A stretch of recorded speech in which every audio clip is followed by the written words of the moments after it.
Сегодня около 7 часов 40 минут на 8-м километре Шуболинского тракта 32-летний водитель автомобиля Renault Logan совершил столкновение с автомобилем «Газель». Как установили прибывшие на место сотрудники госавтоинспекции, молодой человек, управляя автомобилем Renault Logan, находился в состоянии алкогольного опьянения, и ранее данный водитель также привлекался к ответственности.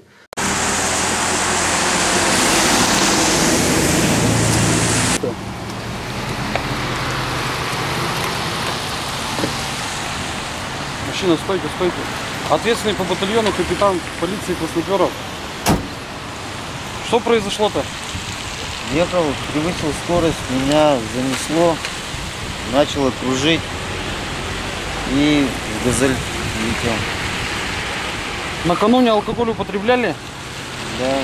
Сколько употребляли алкоголя? Не знаю, коньяка немного выпили. Выпишу. А почему за руль сели? Какая такая у вас необходимость-то? Я думал, может, как бы уже пройдет к этому времени с утра. Выпивал-то вечером. Вечером? Да. Сергей, дай мне прибор, пожалуйста. Пусть он снова надует. Включи его.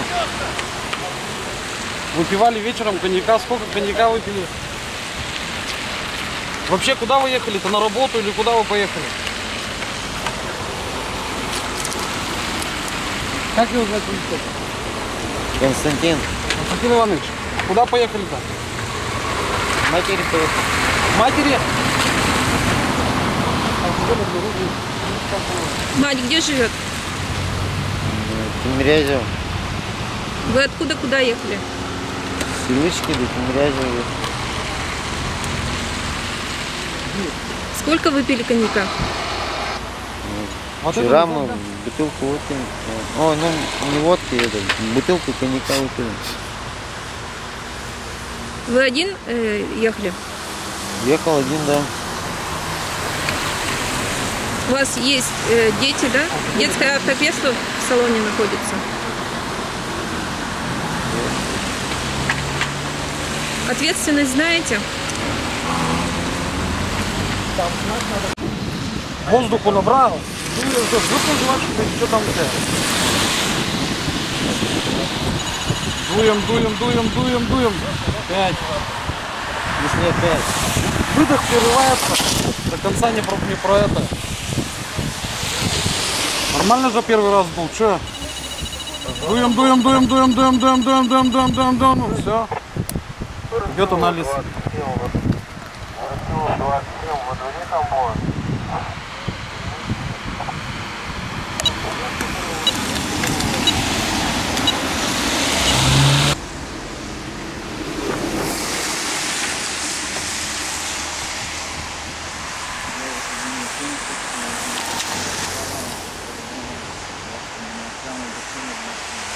В настоящее время на территории Удмуртской республики уже задержано 65 водителей, действия которых формально попадают под признаки преступления, предусмотренного статьей 264 прим. 1.